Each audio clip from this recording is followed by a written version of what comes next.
How's it going, folks? Stephen Mullen here, doing another best ball draft video.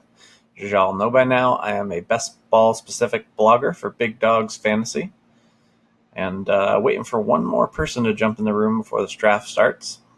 So we got all kinds of NFL news hitting us with injuries and holdouts and all kinds of business going on. I'm also in the middle of a Dynasty Startup Superflex tight end premium draft that we'll take a look at the draft board for a little bit later on in this video. And I'm going to start the video off talking a little bit about ownership percentage, because my newest article on Big Dogs, which will be available as a link in the description to this video, is about ownership percentage. So it's a deep dive into ownership percentage, what my maxes are for people. I'm going to just hit to restart this as soon as this clock runs out, because it's been freezing again. I know we got lucky with a couple drafts where that problem seemed to have gone away, but it's back again. So at the 4 pick, I'm going to be taking whichever of the big 4 running backs falls to me. And getting back to the deep dive ownership. So there's a specific player I want to talk about ownership a bit with, and that's Derrius Guice. So he's routinely been available for me in round 8 right now, and he's not a guy I'm looking to have a big percentage of, right? My target percentage for Guice is 5%. I recognize that he has the talent for a, fantastic season. I hate the team situation, obviously. I hate the injuries that have been going on. I want to be below the field, but not like crazily below the field. I just want to be like a bit below the field. I want to own him. Oh, nice. It didn't. Oh my God. It automatically did it for us. I didn't even hit the button this time. So we'll be taking Zeke or Kamara here. I'll get back to Guice in 1 second after we make this pick.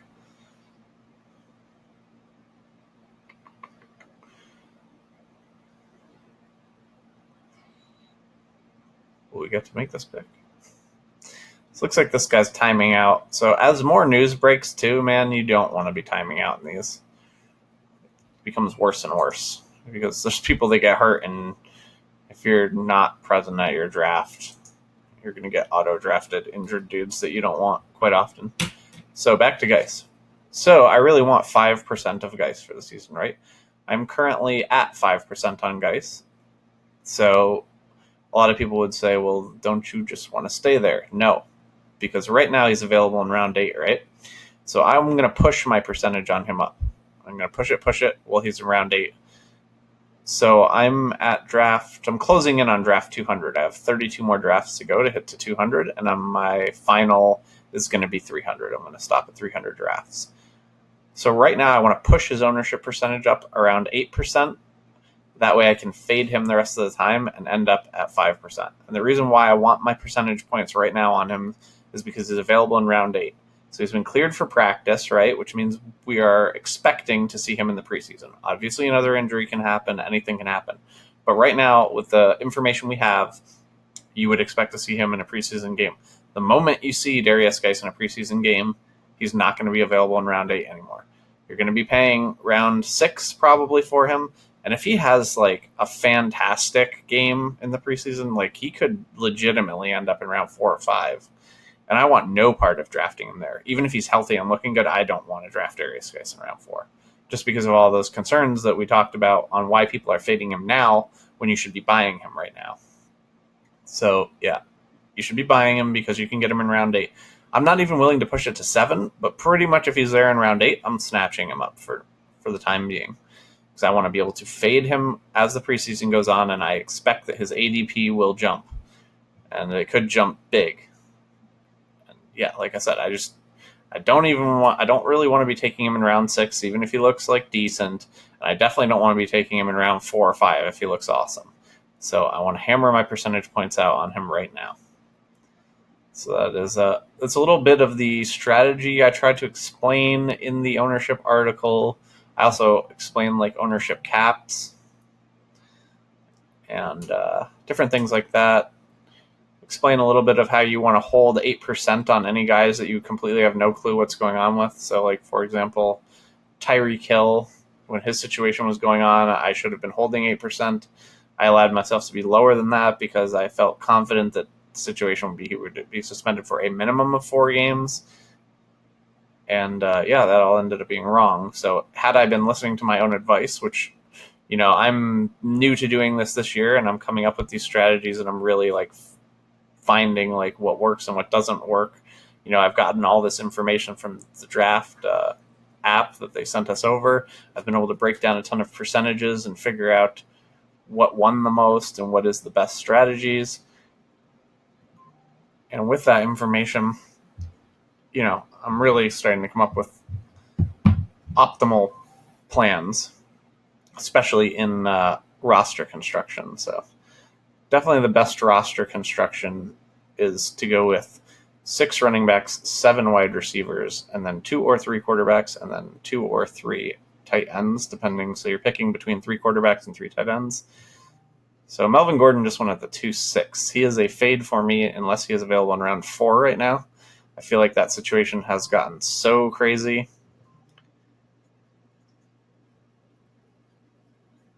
And so I don't know what's going to happen with Melvin Gordon. No one knows. No one can give you an answer. But if you were asked to give me my best guess, this is just too it's too good of a spot to pick up a Dalvin Cook share. Just going to have to grab one. Not one of my favorite guys, but you got to get your ownerships, and he's got a huge upside. Obviously, the 2.9 is just too late for him. I can't let him go later than that. So we're started with Alvin Kamara and Dalvin Cook. Nice little start. 2 strong running backs. I don't hate going 3 running backs in a row in these drafts. I also don't. I'll just take the best person available in the next round, regardless of if it's a running back or wide receiver. Whoever I think is the best player anyway. So, I'm going to turn this off for a second. Oh my God.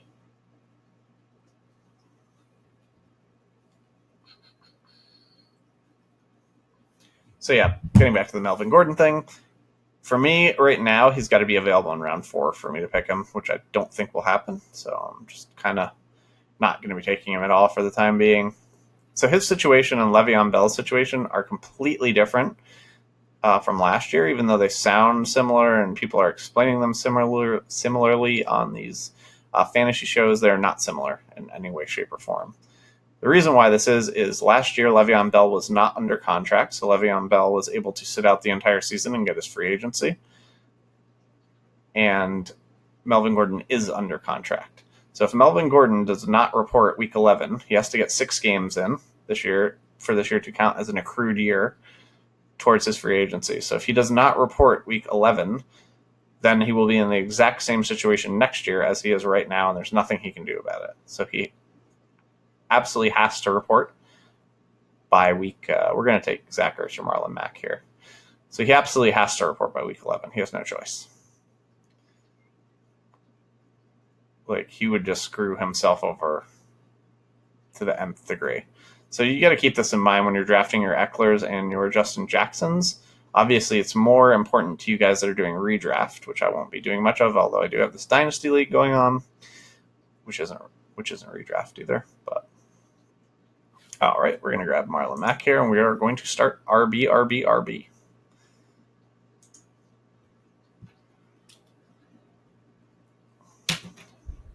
So we've got to keep this in mind for your Eckler and your Justin Jackson shares, right? So in best ball, it matters a little bit less, but you don't want to get too crazy with Eckler. I don't think you want to move him into your RB 20 to 25 range like I've seen some people doing. Think you need to keep Eckler around, your RB 30 through 33, somewhere in that range. And maybe a little bit lower even if you're in redraft, because there's obviously still the chance that Melvin Gordon gets traded.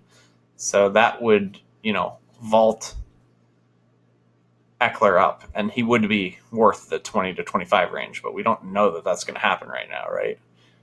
We don't have a clue really what's going to happen. I think for me, the most likely scenario right now is that Melvin Gordon is going to hold out for some amount of regular season games. Not a clue how many. Could be 2, could be 4, but he has to come back by week 11. He absolutely has to, or else he completely screws himself out of gazillions of dollars. Not at all like the Le'Veon Bell situation where he could just, forego the 1 year of money, and then he thought he could make more money plus get a year off on his body. that's why he did it. But Melvin Gordon will not accrue a year towards free agency and will be stuck. Will be stuck on the Chargers if he sits out the entire year. So yeah, in redraft, your Eckler and Justin Jackson, who might be rocking and rolling for you all the year, could all of a sudden disappear come fantasy playoffs. At least Eckler would still have some sort of role, but I mean, likely at that point, Eckler goes from someone you're starting to someone that you don't want, even in your flex. Even though he's not a terrible flex player with Gordon there, like you still probably have someone that's going to be better, right? Once your bye weeks are gone and everything, you probably have a better guy to play. So your Eckler RB2 might just disappear on you during the fantasy playoffs. So at the 4-9, we're kind of hoping for, Kenny Golladay, I guess. Somebody in that range of wide receiver. Since we've went 3 running backs, we're not super interested in a running back here. Even if a really good value one falls to us. Not that really ever happens. For me, the only good values on the board right now at running back even are if Josh Jacobs or David Montgomery were there with our next pick. But Montgomery I'm having to start fading anyway because my ownership percentage on David Montgomery is bananas. I'm up to 23%, which is close to my cap for a guy that goes in ranges 4-9. My cap is actually 25%, which you'll see here in this ball deep dive ownership article. I talk about rounds 1 through 3.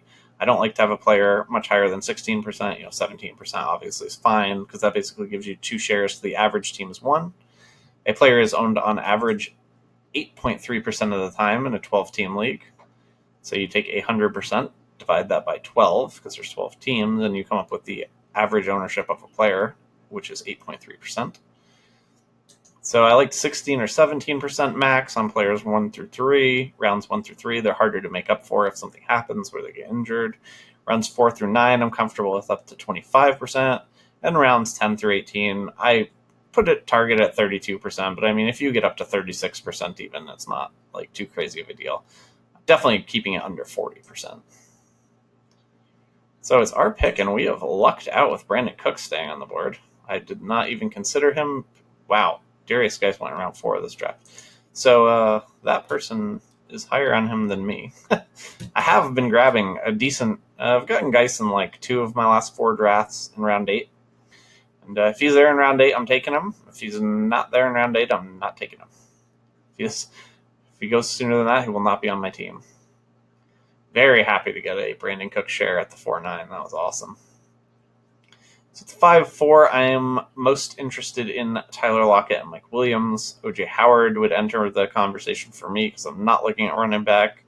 I want to know a bit more about what Calvin Ridley's situation is before I grab any more of him.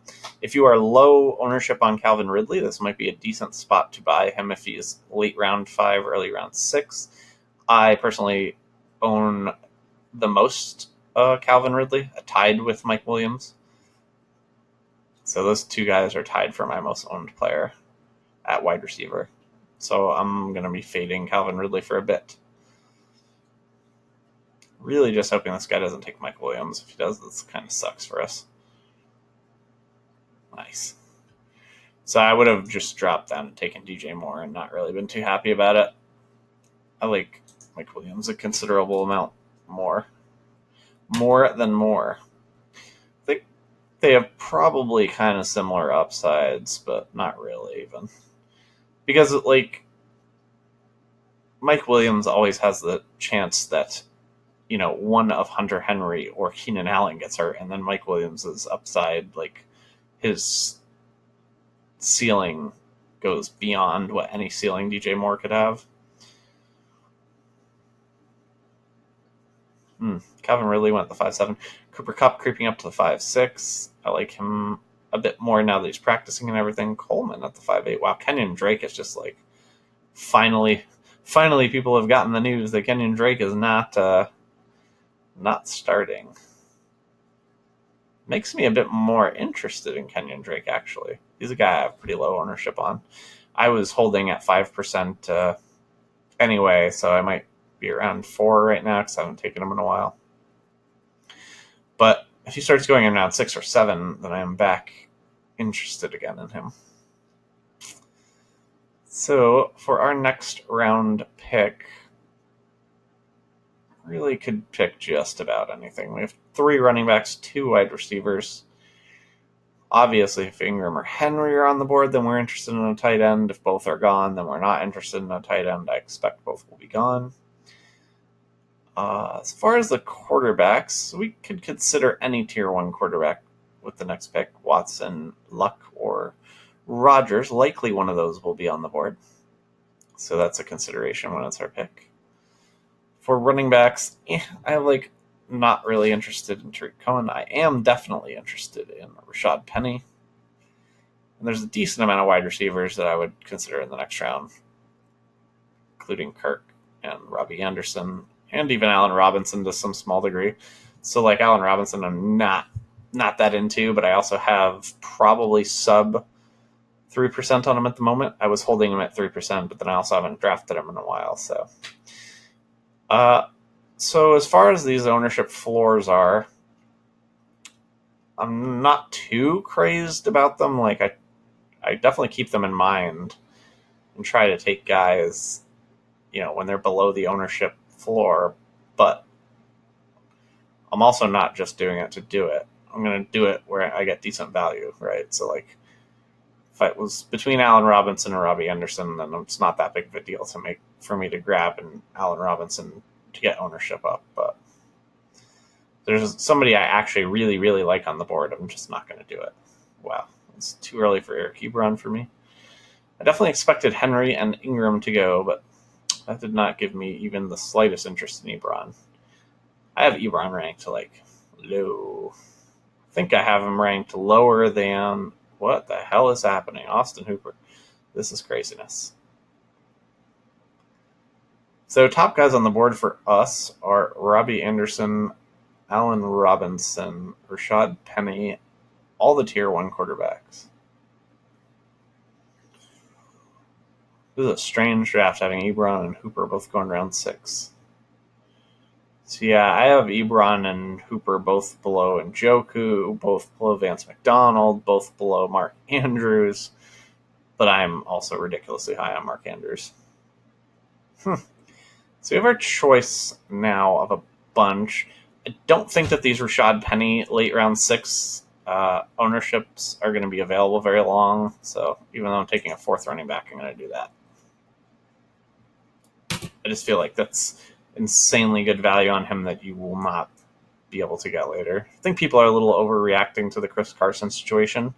So I was already drafting Rashad Penny under the assumption that it was going to be Penny and Carson splitting work. So when Carson, started practicing again, it really didn't do anything to me. It did bump my Carson up. I was willing to take Carson a half a round earlier than I used to be, but they were both, early round 6 guys to me. So if either one fell to the late round 6, that was good value. I kind of just feel the same way at this point. I'm willing to take Chris Carson now, mid round 5 as opposed to early round 6. And Penny, I'm still, once it hits the first few picks of the 6th round, I'm okay with him. 6-3, anywhere after that.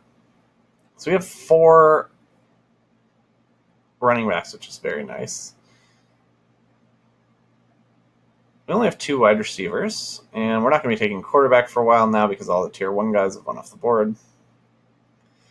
So I'm mainly targeting wide receivers here. Could consider Vance McDonald, as I think he's the best tight end left on the board. So if we don't have a wide receiver we like up there, we can take Vance McDonald. So that's pretty much what we're going to be forced to do. Be a little interesting if Alshon is there. Which one I would pick? I would pick Allen Robinson or Robbie Anderson over Vance McDonald. One of them's about to go because this guy's timing out. Robbie Anderson. So I'm not super sure what I'm going to do if the choice is Alshon Jeffrey or Vance McDonald.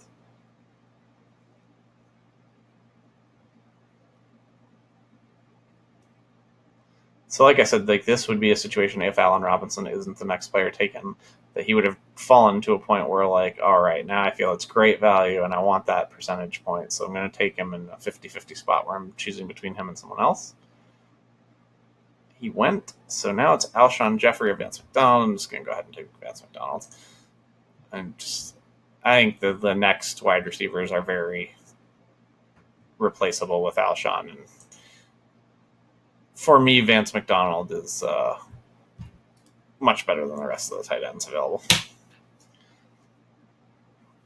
So we can start looking at our team and considering who we might want for quarterbacks. So we've got Brandon Cooks, Mike Williams, and Vance McDonald. So if we can, and it makes sense for us to do it, and we're picking them in the right spots, we want to consider taking Goff over other quarterbacks that we have really close to him if we're making a tiebreaker decision. We want Goff because we have Cooks. Similarly, we would want Rivers or Ben Roethlisberger.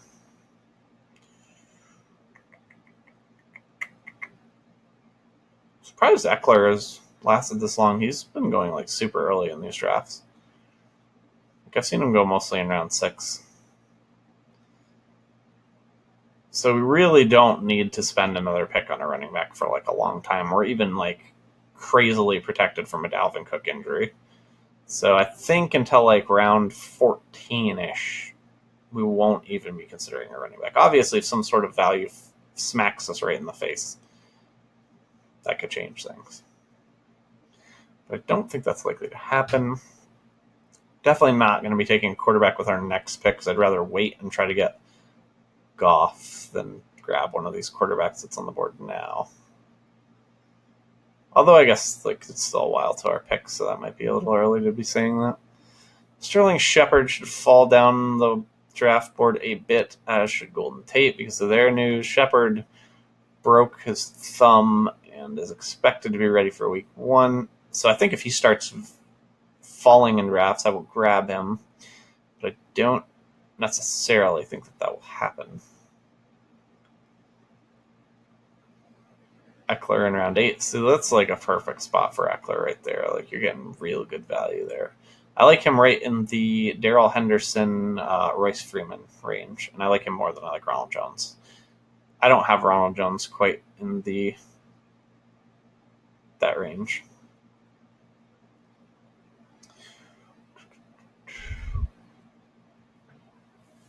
So with our pick, there's not a whole bunch of wide receivers on the board I like. This could be a situation where we just end up taking maybe Miles Sanders. Don't really want to take another running back now. I think I might actually take Curtis Samuel with our pick if he's there. I also don't despise the idea of taking Jared Cook. So if we had Jared Cook and Vance McDonald, we could kind of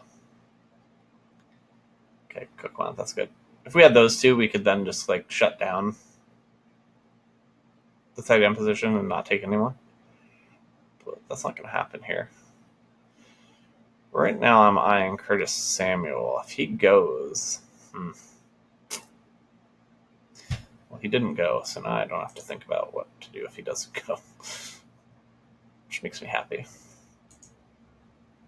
Really, really like Curtis Samuel this year.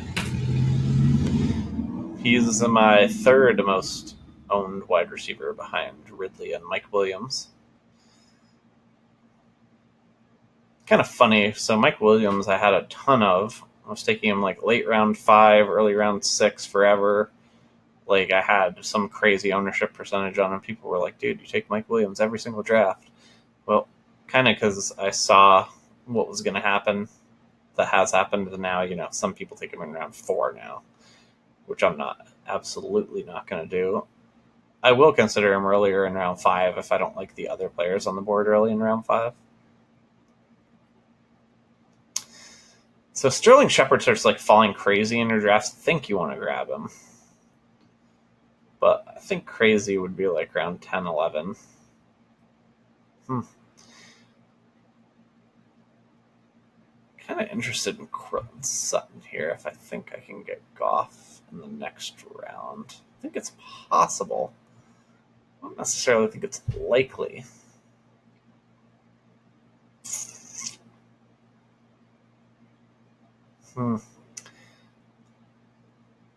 Pretty big fan of taking Sutton here. I could take Corey Davis because I have like 0 ownership of Corey Davis. He is definitely on the list of guys I need to get my ownership up on a bit. All right, I'm going to take a Corey Davis share. As vomitous as that is. I do not love it. So, Shepard going at the 9-6. He was going, around 8 before, so it's not really a big difference with this thumb injury.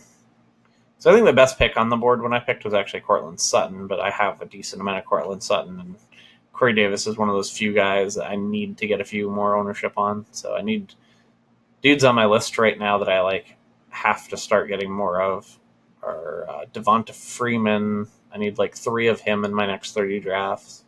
I need 1 Gurley to keep at 3%. I needed some Corey Davis. So it's all cool with me. We're hoping that Goff makes it to us in the next round, but if he doesn't, that's fine. It's far from a lock for that to happen. But it's also not 0%. Let's take a look at this is one of the drafts. So it's a bunch of big dogs, fantasy guys, and then a few listeners. But it's all of us, ancillary guys like me, Noah, Scott, not, Nick and Snacks and Animal. It's a bunch of us other big dogs, guys. So the little dogs, if you will, in the Superflex League with some listeners. So let's look at the draft board for that. So this is a Dynasty Superflex, and it's tight end premium. So tight ends are full PPR, and everyone else is half PPR. So on Barkley, McCaffrey, Elliott, Mahomes, Kamara, Kelsey. And this guy actually made a trade, so he had Mahomes and Kamara. That's super nice for him. I am pick 11, and I called my team Best Ballin' because of my best ball stuff going on. So I decided with Joe Mixon at the pick 111 over Chubb, and it was super close. Basically, I decided Joe Mixon because just of the knee concerns I have with Chubb, because he blew out his knee like something absolutely bad in college. Blew his entire knee out, every single ligament. So I'm a little concerned that he could end up in some sort of, Gurley-like situation in a year or two. And Mixon, I just don't have that worry about. So that's why I took Mixon. Then I wanted to have, one of each, a wide receiver and a running back to start. So I ended up taking Tyreek Hill over Michael Thomas and Mike Evans. I just took Tyreek Hill because I thought he has the most upside. It's our pick. Jared Goff is on the board.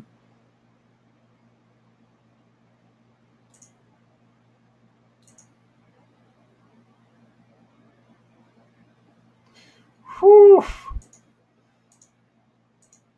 We almost got Golden Tate, boys. That was some quick thinking. So that was nice. We ended up getting the quarterback we wanted there. I have him and Russell Wilson ranked pretty much back-to-back, so I don't mind.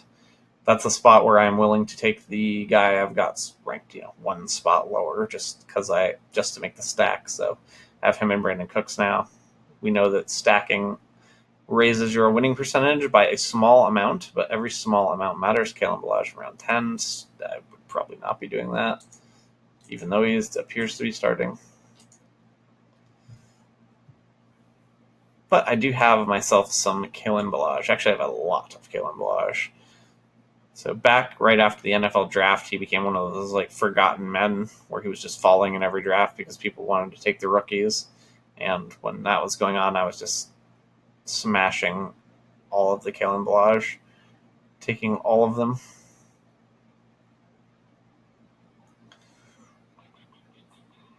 I think that we want to pick 3 tight ends on this team. We can really pick anything we want here. Could grab Big Ben to go with McDonald. That doesn't interest me that much. I think I'd rather wait at that position.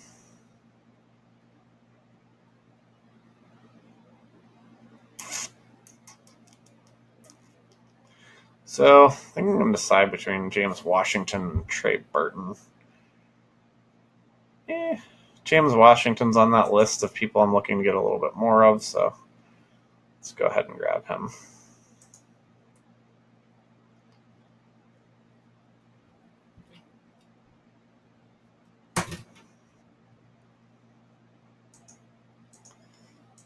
There's some tight ends I like that we can get later, so. Trey Burton, I feel like, is a person I probably own a little bit too much of. Like, I don't really want to own a lot of him.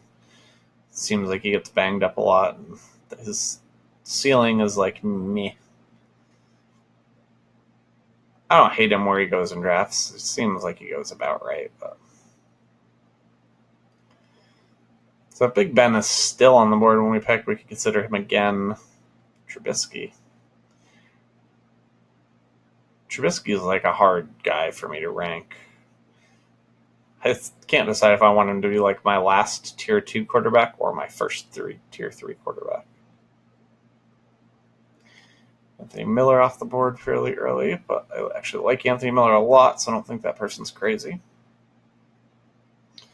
Jerick McKinnon is a guy that I luckily managed to get 0% of, like actual 0, despite having my 3% floor. The reason why I was at actual 0 for him is I thought that him going in like, rounds 9 or 10 where he was going was absolutely preposterous.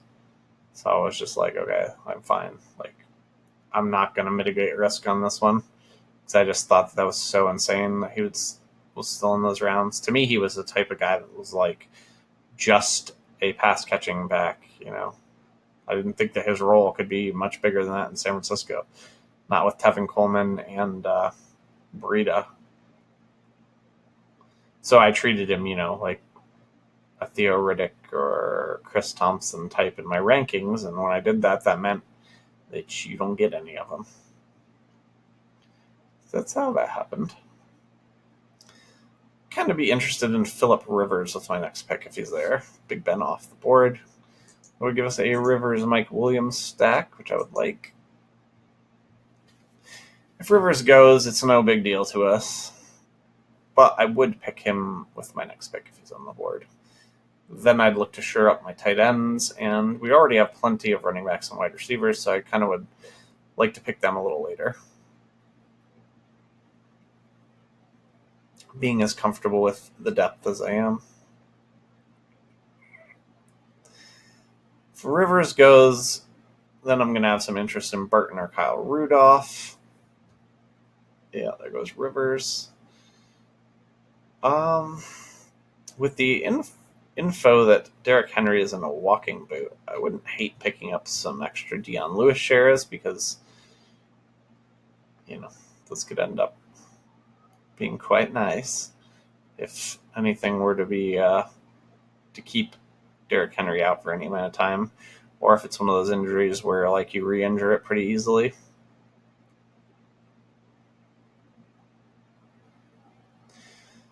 So, since I kind of got skunked a bit on getting Rivers or Roethlisberger on the way back, probably going to pass on quarterback entirely. Could take Burton or Rudolph, but I'd be just as fine getting like a Fant or Hawkinson or Jimmy Graham or a bunch of other tight ends. So Dion Lewis went, so that puts a big crapper on us. So we got my boy Justice Hill on the board. No quarterback I really want right away. All right, I'll take a Kyle Rudolph, I guess.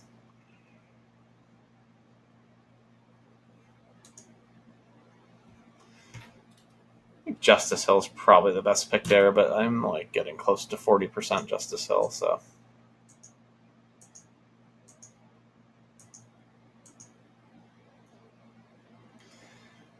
We don't even have to take a quarterback with our next pick, but certainly be considering it, depending who's on the board. Goes Breida.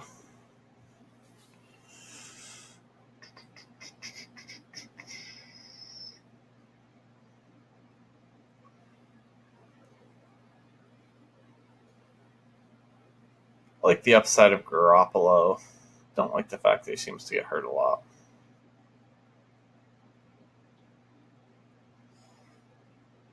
Could wait and look to do something like Carr Waller.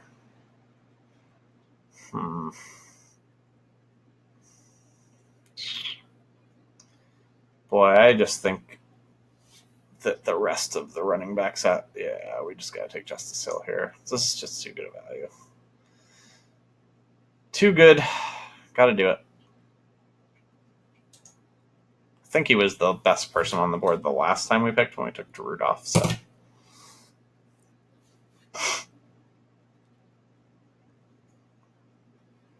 Yeah. Garoppolo was the best quarterback on the board, but it just didn't really matter to me that much.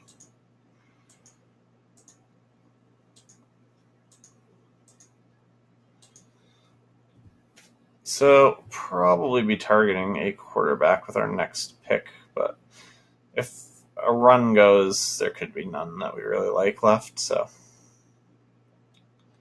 it's only a few on the board that I'm interested in there. Yeah, let's take a look back at this Fade the Public league here. So you guys know Noah. His picks so far have been Juju and George Kittle. I took Mixon and Tyreek Hill.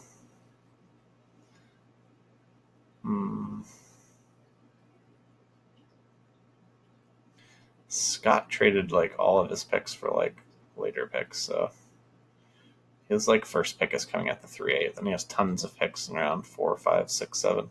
With how deep this league is, I think this is a pretty reasonable strategy, but I like to get a couple of the very top end guys. It's another reason why I picked Tyreek Hill over, Mike Thomas and Mike Evans. So a lot of people would take Mike Thomas there.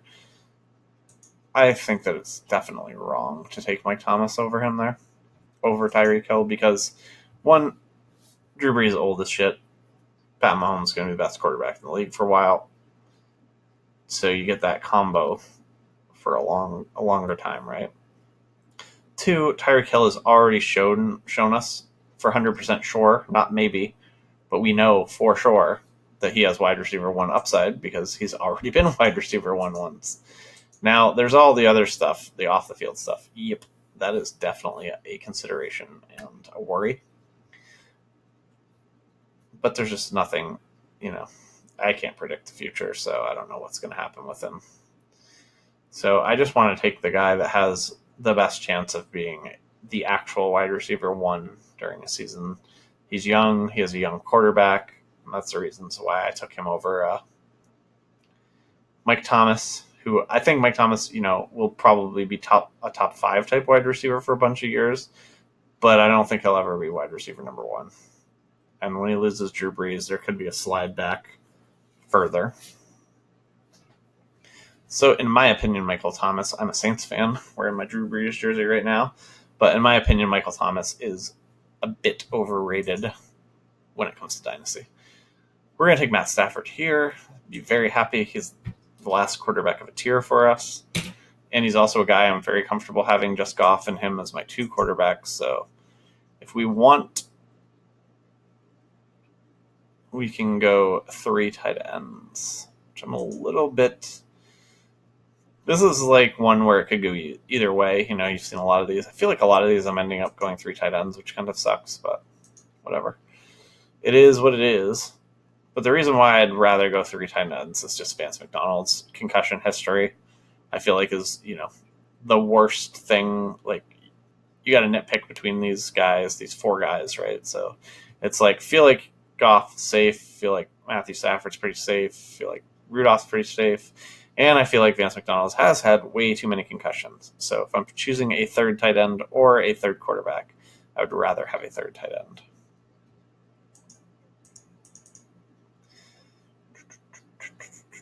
A lot of good players on the board here.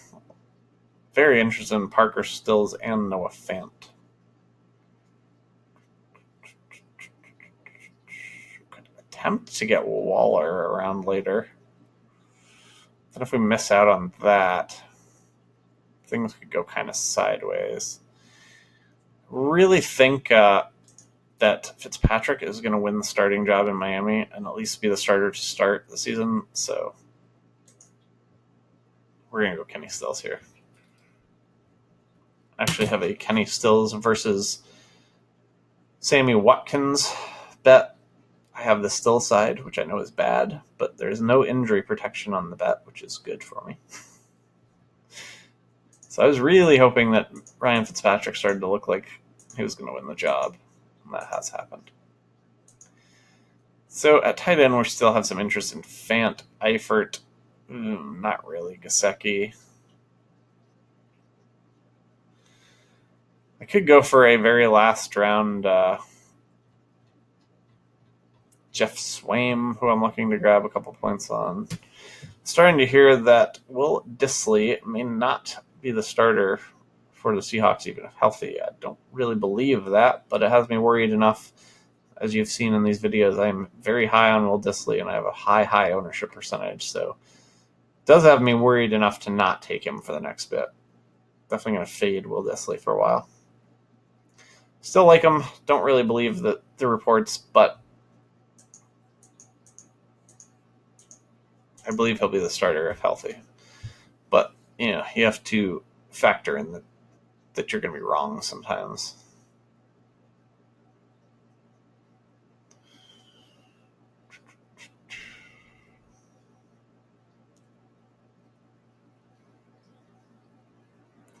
So we still need one either quarterback or tight end, one wide receiver, and one running back.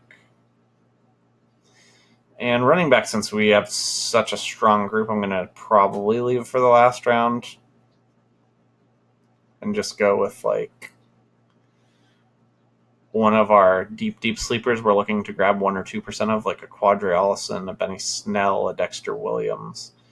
All those guys I'm looking to have about 2% of, because I feel like even at just 2%, you're going to be ahead of what most people have. Like, ahead of the average ownership for those guys. Ooh, Gesicki went. I was kind of interested in grabbing Gesicki, so it stinks. Not a guy I really like that much, but I just have almost no ownership on him, and he is talented, so. But that's okay.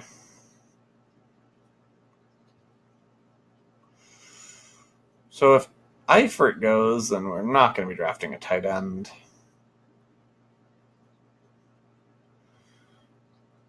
Two favorite guys on the board at the moment are Robert Foster and Eifert for our team. Why do people keep taking Joe Flacco? I don't understand this. He's not even guaranteed to start for the season. I feel pretty lucky that we got Tyler Eifert here. Probably be hurt, but what can you do? Not hurt now. So we have Vance McDonald, Rudolph, and Eifert. So we still need now just a running back and a wide receiver. We're all done. Still some pretty nice deep running backs left in Raquel Armstead and Malcolm Brown. There isn't a lot I'm super interested in a wide receiver, so we might actually not take one of those super deep running backs if one of Armstead or Malcolm Brown is left. David Moore. Little bit of interest. Yeah, I'd rather take Malcolm Brown here. And then shoot for one of my more higher upside, deeper wide receivers. So a couple guys I like as deep wide receivers in the last round are DJ Chark and Miles Boykin. Both of which guys that I have lower ownership on. I wouldn't mind getting a little bit more. So since we took Malcolm Brown there, we closed out our RBs. So we're going to pivot to looking, I actually like John Ross quite a bit now too, with the possibility of AJ Green missing time. Like they're going to be forced to give Ross more of a role. So we're going to look at taking one of Ross, DJ Chark, or Miles Boykin with our last pick.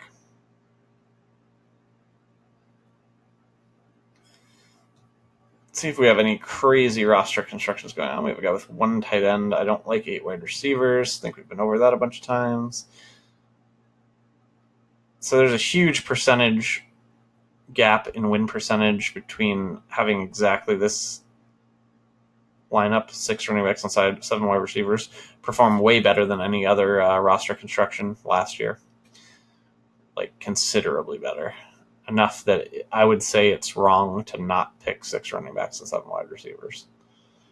Like we'll see what the numbers look like after this year when next year's stats roll out, but from the 1 year that I have data on, if you're doing anything other than taking 6 running backs and 7 wide receivers, you are making a mistake.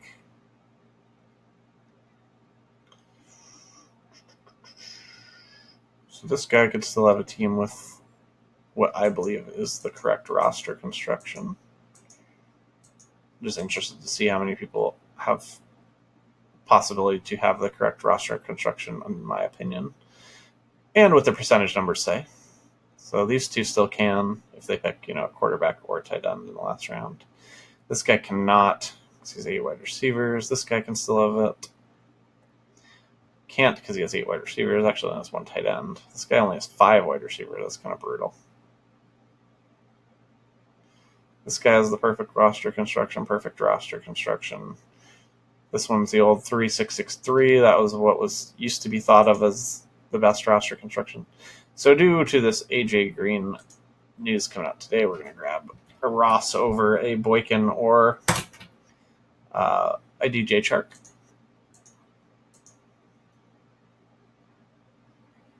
Thought people might start pushing Ross up a bit faster. I kind of expected it to happen already in this draft. This is going to have to 1 tight end. This is just a complete debacle of a team. He has Jerick McKinnon on his team. This is, in my opinion, a waste of a roster spot. Just Jared Cook. So just week 9. Well, let's just take a 0. Let's just take a 0. Huh? Got Sterling Shepard. I like his top 2 running backs, and guess if Geis works out, or he needs just one of Geis, Harris, or Madison to work out. So he's probably pretty likely to be okay at running back. His wide receivers are just okay. This tight end situation just gross though. Yeah. Just looking to see if there's anybody with any other real bad roster constructions. There are different levels of bad. So of all the people, how many people used the correct roster construction? 1, 2, that one's me. 3, 4. So only 33% of our league did. So let's look at my team, do a breakdown, and then we will wrap up this video. I ended up with Goff and Stafford as quarterbacks. It's a B, B-. You cannot give any higher grades than that. Probably a B-, but I mean it's fine. We didn't use a lot of draft capital on quarterbacks. Our running backs are probably an A with the possibility of an A+. If we have many ways to get to an A+, which is really nice. So we're already at an A, right? We've got Kamara, Dalvin Cook, Marlon Mack, Rashad Penny, Justice Hill, Malcolm Brown. And if we get best case scenario for just one of Dalvin Cook, Marlon Mack, Rashad Penny, Justice Hill, or Malcolm Brown, we're at an A+ for running back, which is very nice. Wide receiver, we've got Cooks, Mike Williams, Curtis Samuel, Corey Davis, James Washington, Kenny Stills, and John Ross. It's a B. Could maybe be a B-. I'm prone to give it a B just because I think I'm a little higher than most people on Mike Williams and Samuel. So for me, this is a B. But if you're grading at home and you say, hey, for me, that's a little bit lower, I understand. I wouldn't argue the point with you. At tight end, we ended up with Vance McDonald, Kyle Rudolph and Tyler Eifert. It's a B- again. Like Vance McDonald as a starter, but he does worry me a little in the health. And the other two guys are like just fine, but nothing special, obviously. Somehow Eifert were to have a healthy season, he'd be, pretty special at his draft price. But I think at this point, if you're expecting a healthy season from Tyler Eifert, you're probably a lunatic. So I'd say B- at quarterback, A to A+ at running back, B at wide receiver, and B- at tight end. Thanks for watching, folks, and I will catch you the next video. Down in the description, there will be a link to the best ball ownership article deep dive. There will be a link to my Twitter if you want to ask any questions or any of that stuff. And there will be a link to my Instagram, which is just pictures of every single roster that I've drafted recently. And I pulled some up from earlier in the summer and put those on there too. So check those things out. Thanks for watching.